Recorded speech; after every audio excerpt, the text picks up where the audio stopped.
Et bonjour à tous, on est de retour pour une critique père et fils. Je suis le père. Je suis un léopard des neiges. Tu es un léopard des neiges, très bien. Oui, je suis un léopard des neiges. Très bien. Nouvelle nature. Nouvelle nature. On se retrouve aujourd'hui pour un épisode spécial. Un épisode spécial rattrapage. Parce que on a vu plein de films. Trop de films. On a vu trop de films, mais on n'a pas eu le temps d'enregistrer les épisodes. Et on arrive à la fin de l'année et on n'a plus le temps en fait de les enregistrer et de les diffuser. Avec Noël et tout ça, on n'a pas eu le temps de... ça n'a pas arrêté et du coup on voulait quand même les traiter. Mais on n'a pas le temps de faire des épisodes entiers. Du coup, on fait un épisode dans lequel on va en faire 3. En mode rattrapage. En mode flash. En mode flash. Et donc, heureusement qu'il n'y a pas fallu. Je vous donne le menu tout de suite. On va faire Le Monde après nous. Film sorti sur plateforme. Exactement. Directement. Exactement. C'est un film Netflix de tête. Oui. On va faire ensuite Aquaman 2. Le monde. Ah, mes oreilles. C'est Le Monde oublié, c'est ça? Ou Le Monde noyé? Le monde la cité, le royaume perdu. Le royaume perdu. Et on finira par Les Trois Mousquetaires partie 2, Milady. Tu me fais saigner des oreilles. Très bien. Commençons tout de suite par Le Monde après nous. C'est un film de Sam Esmail. Mon fils, qu'as-tu pensé du film Le Monde après nous? C'est un très bon film, mais j'ai un problème avec la fin. D'accord. Mais c'est un très bon film. Ok. Et moi, c'est une de mes très belles surprises de l'année. J'ai adoré ce film. Je suis tout de suite rentré dans le pitch. Du coup je vais vous faire tout de suite. C'est l'escapade d'une famille dans une luxueuse maison de location prend une tournure inquiétante lorsqu'une cyberattaque met hors service les appareils et que 2 étrangers se présentent à leur porte.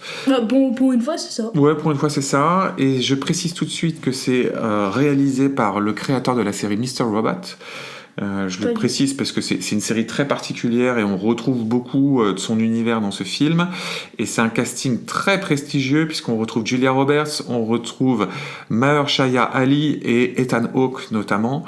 Et c'est un film très particulier qui travaille beaucoup son ambiance, une ambiance très étrange.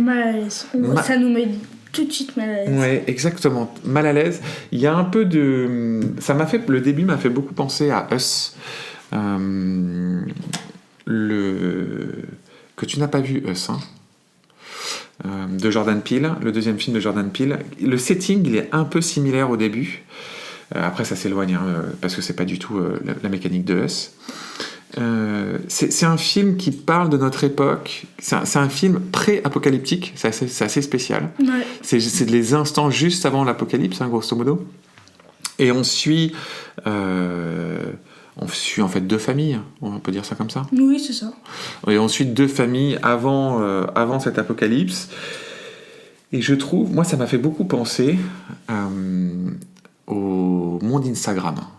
En fait, tout le long du film, j'avais le sentiment qu'on me montrait en fait ce qu'est la société Instagram, c'est-à-dire une société où tout... Alors je développe mon propos, c'est que pour moi et c'est comme ça que je pense la réalisation a été pensée. Tout est magnifique dans ce film, mais tout est faussement magnifique. Tu sais, c'est cette idée... Pourquoi tu dis que tout est magnifique? La baraque est dingue. Bah oui, c'est tout. Les plans sont très beaux. T'as des plans, par exemple, tu vois, il y a un plan... c'est juste un bon réalisateur. Non, parce que je pense que t'as notamment des mouvements de caméra qui sont très fake, tu vois. C'est-à-dire, ils sont très beaux, ils sont très clinquants, mais c'est comme des mouvements de pub, en fait, ça n'a pas vraiment de sens. Alors toi, tu trouves ça magnifique, et moi, je trouve ça magnifique. Moi, j'adore ce type de plan. T'as des plans un peu à la Fincher, si tu veux, tu vois. Période Fight Club, où... moi, j'ai en tête notamment une sorte de travelling circulaire à 360 degrés qui filme en hauteur Julia Roberts qui monte dans des escaliers et qui tourne. Enfin, c'est un plan complètement fou qui est magnifique, qui en soi ne veut rien dire, mais pour moi ça incarne cette vision Instagram qui est... Pour moi, Instagram, c'est un réseau social dans lequel tu ne montres que ton masque social. C'est-à-dire tu ne montres que la personne que tu veux que les gens voient, mais ce n'est pas vraiment la personne que tu es. Et ça te montre un monde qui n'est pas réellement le monde dans lequel on vit, mais c'est le monde dans lequel on voudrait vivre. qui est un monde parfait, où toutes les maisons sont magnifiques, où t'as ce plan où elle va sur la route et t'as toutes les Tesla là, qui se rentrent les unes dans les autres, comme si tout le monde avait des Tesla dans le monde. Enfin, c'est pas ça que ça veut dire.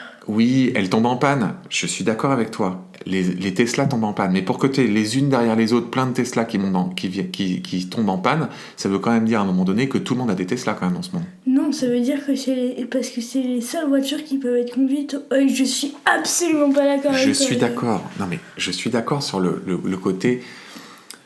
Comment dire, la c'est raison. C'est un magasin de Tesla, c'est tout. Bon. Moi, je pense que tu as ce côté-là. En tout cas, j'y ai vu ça. Moi, j'ai pas Instagram, mais même je oui, suis c'est vrai que toi, t'es pas pas sur les réseaux sociaux, donc du coup, t'as pas Vas-y. Mais je suis juste absolument pas d'accord avec toi. Les plans, c'est juste que c'est un bon réalisateur. Les Tesla, c'est parce que c'est les seules voitures qui peuvent se conduire automatiquement. Voilà, c'est tout. D'accord. Donc, je suis au contraire de toi. Au contraire. Ouais. Je suis absolument pas d'accord. Après, c'est un univers très fictif, quand même. C'est-à-dire ? Ouais, c'est un univers, tu ne vois que des gens qui sont très aisés, qui vivent dans un confort matériel extrêmement important. C'est donc, si tu veux, Mais tu vois personne. Tu vois que les deux familles. Oui, c'est juste que eux, ils ont loué une belle maison avec une piscine, c'est tout. Et eux, ils sont en costume. Et les autres, ils sont en costume, c'est tout. Oui, ok. Après, tu as aussi une deuxième couche qui est dans la perception de nos biais. Qui pour moi est aussi, ça renvoie aussi à la question des réseaux sociaux. Alors je sais pas si toi tu l'as senti ce truc-là, mais dans la scène où donc donc c'est cette famille, une famille new-yorkaise aisée qui se loue une super maison genre sur Airbnb, ils vont dans cette maison et puis des gens toquent à la porte. Et c'est un père et sa fille d'origine afro-américaine et une discussion s'engage et finalement il leur explique que c'est leur maison à la base. Et le personnage de Julia Roberts, qui est donc la femme qui loue avec son mari Ethan Hawke cette maison, doute des deux personnes. Et en fait, il ne s'est jamais dit de manière hyper claire, mais il te fait bien comprendre que Julia Roberts doute que cette maison puisse leur appartenir parce qu'ils sont afro-américains. Donc tu as une forme de racisme là-dedans. Tu as une forme de racisme un peu latent, qui est de dire comment ces deux personnes-là peuvent être plus riches que nous. Et pour moi, ça continue à renvoyer, si tu veux, ce message sur les apparences, les faux semblants. Tout ce qu'on a dans notre époque très liée aux réseaux sociaux. Et pour finir, je trouve que c'est aussi renforcé par le personnage de la petite fille. Et toi, t'as pas du tout aimé cette fin. Donc du coup, on spoil, hein, si vous voulez aller voir le film, passez les 30 prochaines secondes. Mais toi, t'as pas aimé cette fin, explique cette fin. Mais c'est la pire fin du monde. Enfin, la fin, c'est la fille allume la télé, fin du film. Alors, c'est nul. Alors c'est pas exactement ça. Parce qu'en fait, non, stop, c'est ça. Non mais c'est la fin de la quête de cette petite fille. Puisqu'en fait, la fille de la famille, tout le long, elle c'est un personnage qui est un peu à part. Et elle, en fait, son truc, c'est qu'elle adore Friends. Et elle n'a pas vu le dernier épisode de Friends. Et au moment où elle allait voir le dernier épisode de Friends, tout tombe en rade. Et donc, elle passe son temps, tout le film, à essayer de trouver un moyen de voir le dernier épisode de Friends, la série Friends. Et à la fin, elle est dans une autre maison où on imagine il y a un groupe électrogène. Et là, il y a de l'électricité. Et elle trouve le DVD de Friends et ça se termine sur elle. Elle regarde le dernier épisode de Friends au moment où finalement, c'est l'apocalypse. Je trouve que c'est une image... Pourquoi tu dis que c'est au moment de l'apocalypse ? Parce que c'est là où on voit à la fin la bombe exploser. Donc oui, c'est l'incarnation de... Ils vont pas te faire un plan où la Terre explose. C'est l'incarnation, si tu veux. Non, mais ils peuvent faire une bombe atomique ou un truc comme ça. Mais c'est le cas. C'est pas une bombe atomique. On a déjà eu cette discussion. Pas la même et en fait, ils détruisent... Là, c'était juste de la fumée. On voyait de la fumée. Bah alors, je t'assure que non. Je peux te remontrer la scène. Je pense que là, tu t'as loupé un truc. Mais ils détruisent littéralement New York. Donc, c'est la fin du monde, si tu veux. Et donc... De New York. Mais c'est l'incarnation de la fin du monde. C'est une représentation métaphorique. Je suis absolument pas d'accord avec toi. Alors là, pour le coup, je suis sûr de moi. C'est-à-dire que c'est comme si... C'est comme... Non mais... Alors, pour ça, c'est un principe de narration. Par exemple, si tu voulais montrer qu'on détruit mais autant ça veut dire qu'il y a un problème de narration. Parce que moi, je ne l'ai pas compris, toi, tu l'as compris. Donc il y a un problème pour dire que ce n'est pas assez clair. Oui, alors après, je pense que c'est un film qui joue beaucoup là-dessus. C'est un film qui suggère beaucoup de choses. Mais regarde, prenons un exemple. Et si tu veux incarner la destruction de la France, tu veux dire, voilà, la France est détruite. Comment tu le filmes ? En un plan. Tu n'as qu'un plan pour le faire. Une bombe atomique tombe sur Paris. Sur la Tour Eiffel. Ah, voilà, exactement. Tu prends un symbole Mais français. atomique. Mais c'est parce que, alors là, je sais pas pourquoi tu ne l'as pas vu, mais écoute, après le podcast, je te remonte la scène. Ok. Tu vas voir que c'est une bombe atomique. Là, je pense que tu as loupé un truc. Mais je t'assure que c'est une bombe atomique. Donc, pour revenir sur la petite fille, je trouve que c'est une vision très nihiliste de notre société, dans lequel finalement, et j'aime bien moi ce personnage de la petite fille, dans lequel finalement, elle, ce qu'elle veut, c'est ce qui lui importe en réalité, c'est ce plaisir simple de voir et de se projeter dans un monde fictif qui est le monde de la fiction à travers Friends, dans lequel Friends, rien de mal ne peut jamais arriver. Tout se passe toujours bien dans Friends. Et donc elle se protège finalement du monde extérieur à travers ça, à travers les séries, à travers la fiction, à travers tout ça. Et quelque part, le film se termine sur de la destruction du monde, cette petite fille, comment elle s'en protège, c'est à travers la fiction et à travers Friends. Et moi je trouve que cette symbolique-là, elle me va très bien. Ok, pas moi. Très bien. Bon, on passe parce qu'on a déjà fait 11 minutes sur le film. Deux autres à faire. De toute façon, les deux autres, ça va être rapide. Les deux autres, ça va être rapide. On a dit Aquaman d'abord et après... Ok, bah Aquaman c'est nul, Trois Mousquetaires c'est encore pire. Allez hop. Bon, là... Est-ce qu'on conseille du coup... On le conseille ? Oui, mais pas pour la fin. Ok. Et moi je le conseille chaudement, je trouve que c'est un très très bon film, Le Monde après nous. Bon, passons au film Aquaman 2. Donc, qui est la suite du premier Aquaman qui était sorti en 2018, qui était mine de rien le plus gros succès du DCEU, donc le DC Cinematic Universe, qui était lié à tout ce qu'a fait Zack Snyder avec le Man of Steel et surtout derrière BVS qui est sorti en 2007, donc ça commence mine de rien à remonter. Et de tête, le premier Aquaman avait déplacé le milliard de box-office. Et donc, ce qui est étonnant, c'est que donc, ce Aquaman et le Royaume perdu, qui est à nouveau réalisé par James Wan, est le dernier film qui, avant le reboot complet fait par James Gunn, le reboot, je crois que le premier film qui va sortir de ce reboot, c'est le Joker 2 à la fin de l'année, et ensuite on aura l'année prochaine un nouveau Batman, enfin je parle de l'année prochaine, de 2025, on aura un nouveau Batman et un nouveau Superman, qui vont lancer tout le nouvel univers. Okay. Donc, ce Aquaman et le Royaume perdu, c'est le dernier clou dans le cercueil de tout ce qu'on a eu ces 7 ou 8 dernières années sur l'univers d'ici. Mon fils, qu'as-tu pensé de ce Aquaman 2 ? J'ai pas envie d'en parler. D'accord. Bah, le but, c'est qu'on fait un podcast pour critiquer les films. Donc. Ok, bah c'est nul. Voilà. J'ai envie de dire c'est nul. Toi, t'as trouvé ça nul ? Ah non, mais il y a un plan qui m'a choqué. Vas-y, c'est quoi ? C'est Aquaman, il donne un coup d'épaule sur une pierre qui fait 7 tonnes, elle tombe.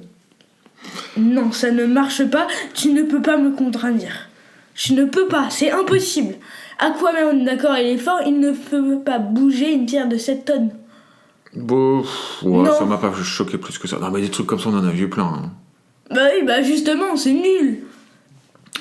Oh non, mais ce film... Bon, moi, l'avis que j'en ai, c'est que... Bon, alors, j'avais déjà trouvé... Alors, j'ai un avis partagé, parce que Aquaman, c'est un... Donc, moi, je lis pas mal de comics. Aquaman, c'est pas un personnage que je trouve très intéressant à la base. Mais... J'avais trouvé, franchement, le premier Aquaman, je l'avais trouvé divertissant.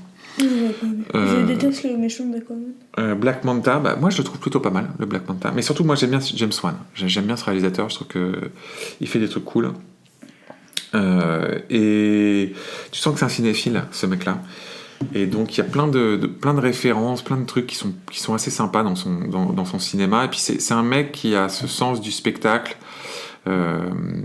qui je trouve se perd tellement dans les blockbusters de super-héros. Non, celui-là aussi. Bah je trouve pas, moi je t'ai dit en sortant de la salle, alors c'est clairement pas un bon film, je sais même pas si on peut qualifier Aquaman 2 de film moyen, mais ce qui est fou, c'est que si je mets de côté les Gardiens de la Galaxie 3, c'est ce que j'ai vu de mieux en termes de films de super-héros cette année. C'est dire le niveau qu'ont atteint ces films, hein. C'est des films qui sont plus nuls les uns que les autres, mais si tu les alignes tous, bah, j'ai trouvé Aquaman 2 moins pire que tout ça. Voilà. Je trouve qu'il y a quand même des séquences que j'ai trouvées rigolotes. Je trouve que le côté Comme body... Bah moi, tout le côté un peu...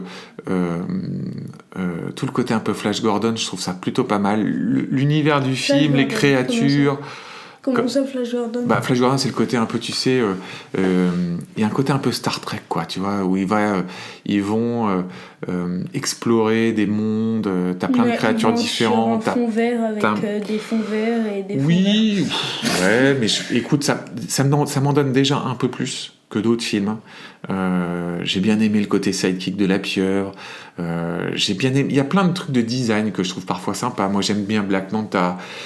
Tu vois les vaisseaux qu'ils utilisent en forme de pieuvre aussi. J'ai trouvé ça plutôt sympa. Le côté body movie entre Aquaman et son frère, ça casse pas trois pattes à un canard, mais ça reste plutôt correct. Ah, ça, Après, c'est sûr que ça casse pas trois pattes à un canard. Hein. Après, évidemment, tout est désincarné. Il n'y a jamais rien qui peut arriver aux héros, donc de toute manière, tu ne flippes jamais pour eux. Donc ça, mais ça, c'est le lot des films actuels. Tu vois, l'humour est nullissime. C'est-à-dire que c'est toujours des blagues nulles. C'est-à-dire que littéralement, la première scène du film, c'est son bébé qui pisse sur Aquaman.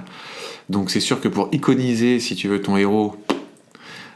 c'est des trucs de gros beauf, quoi, tu vois, c'est clair. Mais bon, pour ceux qui aiment les films de super-héros, c'est vraiment loin d'être le pire qu'on a vu cette année. On a vu d'autres films bien pires. Alors, ça veut pas dire que c'est un bon film, mais c'est pas le fond de la cuvette. Non, toi, t'as pas grand-chose d'autre à dire sur Aquaman. Ce film, il m'exaspère, ça m'énerve. En fait, ce qui est assez fou dans ce genre de film, et on l'a répété plein de fois dans toutes les critiques qu'on a fait de films de super-héros, c'est à quel point ces films n'inventent plus rien.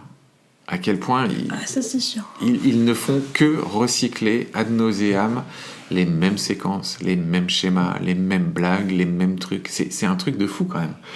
Et même si tu vois, je trouve, ça transparaît un petit peu dans Aquaman de temps en temps, qu'il y a quand même tout un bestiaire dans Aquaman que t'as pas dans d'autres films, qui est quand même assez sympa, mais qui est pas très bien exploité, quoi. T'as rien à raconter sur ce film? Non. Bon, alors du coup, passons à autre chose. Aquaman 2, est-ce que tu le conseilles? Toi, non. Moi, est-ce que je le conseille? Non. Non. Trois mousquetaires, Milady, encore pire, j'ai envie de dire. Alors, donc, c'est un cas spécial quand même, ce film-là. Faisons un petit point. Donc, pour le 3 mousquetaires, partie 2, Milady. Donc, c'est la partie 2 du film qu'on avait vu en avril. C'était notre deuxième podcast. C'était pas le troisième? Alors, non, c'est parce qu'on a fait un pilote qu'on n'a jamais diffusé. Oui, le pilote Creed Tour. Non, mais même, c'est pas le troisième? Non, parce que le premier, c'était John Wick 4. Et le deuxième qu'on a diffusé, c'était les 3 mousquetaires d'Artagnan. C'est donc pas la partie Junji? Ah non, ça c'est le quatrième. Ouais. Mais c'est comme le troisième? Le troisième, c'était Resident Evil 4. C'est la seule fois où on a fait un jeu vidéo. Ah oui, je me souviens. Le blanc. C'est ça, c'était un sacré blanc. Et alors, étonnamment, moi, on avait plutôt bien aimé. Oui. La première partie, on avait trouvé ça plutôt... Ouais, non, mais la première partie, c'était pas mal. On a trouvé ça plutôt cool. Pas mal. Donc du coup, on y est allé en se disant qu'on allait passer un bon moment. Un beau moment, peut-être pas quand même, mais... Si, on avait bien aimé, donc tu passes un bon moment quand t'as bien aimé un film, non? Oui. Bon, donc on y est allé en se disant qu'on allait passer un bon moment. Peut-être pas quand même. Oh, l'enthousiasme, quoi, le grand pissonne. il va au cinéma en se disant qu'il va passer un mauvais moment, quoi. Bon, bref. Non, moi, je pense qu'on y est allé, franchement, en se disant qu'on allait passer plutôt un bon moment. Et ce film est une catastrophe. Je comprends pas ce qu'ils ont voulu faire. C'est le même réalisateur, c'est le même scénariste. Ils ont même tourné les 2 films en même temps, donc c'est la même équipe. Mais je suis d'accord avec toi qu'il y a un truc qui est très bizarre. C'est la première fois que je vois ça. 2 films tournés en même temps, en 2 parties, machin, ça, qui sont si différents. Ils sont quand même très différents. J'espère que ça va pas être ça avec Mission Impossible. Oui, j'espère aussi. Mais là, il y a un truc très bizarre, c'est que... alors déjà, moi, je fais une parenthèse. Hein. Un film qui s'appelle Les Trois Mousquetaires, dans tout le film, les 3 mousquetaires ne sont jamais ensemble. Je ne comprends pas l'intérêt. Non, mais on est d'accord. Il y a eu certaines parties où ils étaient ensemble. Mais... Bah oui, à la fin. C'est la scène de... tu dois l'avoir une scène de fin où ils sont tous les 4 ensemble. C'est-à-dire les 3 mousquetaires et D'Artagnan. Au milieu, il y en a eu une aussi. Bah moi, je m'en souviens pas. Hein. T'en as toujours un qui manque à l'appel. Non, mec. Donc, en fait, c'est pas un film sur les 3 mousquetaires. C'est un film sur Milady, en fait. Moi, j'ai pas compris qui c'était Milady. C'est la... C'est celle qui se fait enlever à la fin. Oui. Ouais. Non, enfin, oui. Enfin, c'est celle qui est censée mourir, mais qui meurt pas. Puis alors, une autre chose, les gars. Vous, ne faites pas un film en 2 parties si, en fait, vous voulez faire un film en 3 parties. C'est-à-dire que... Mais qu'est-ce que c'est que cette fin dans laquelle... Déjà, tu nous fais un film en 2 parties, mais ça, tu l'annonces. Partie 1, partie 2. Donc, tu t'attends à ce que la fin de la... Quand, je fais un parallèle, hein, mais quand tu fais le Seigneur des Anneaux en 3 parties, à la fin du Retour du Roi, c'est la fin. Alors, quand tu fais Star Wars en 3 parties, si tu veux, la fin de l'épisode 6, c'est la fin. Tu vois. Là, tu set up un film en 2 parties, et la fin de la 2e partie... Là, tu dis, ah bah non, en fait, les gars, c'est to be continued. En fait, il va y avoir un 3e film. Bah, pour les 3 livres, non? Mais non, mais il n'y a pas 3 livres. Déjà, il y en a un. Il y en a un. Mais oui, c'est une coupure qui... Et puis alors, ça ne suit pas vraiment les livres. Il nous raconte des trucs, si tu veux. Il reconstruit des personnages. Et alors ça, j'ai trouvé ça dingue. Et puis alors, il y a un autre truc, t'as une indigestion dans ce film de complot, de surcomplot, de sous-complot. T'as 50 000 personnages. Je vous avoue que j'ai pas compris à ça. Ouais. J'ai rien compris. Toi, t'as pas compris le film, hein? Non, moi j'ai pas compris.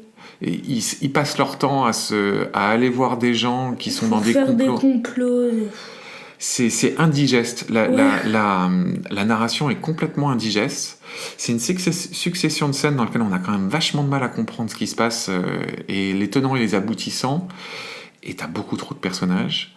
Ils sont jamais ensemble, les mousquetaires. Ils sont explosés. Il n'y a pas une scène d'action. Il n'y a pas une scène d'action. Il y a juste celle où ils sont... D'Artagnan va dans le feu. Mais encore... Ouais, la scène finale contre Milady. Ouais. Bon, bref. Mais c'est pas Milady, c'est une autre fille. Si, c'est Milady. Ah, c'est elle.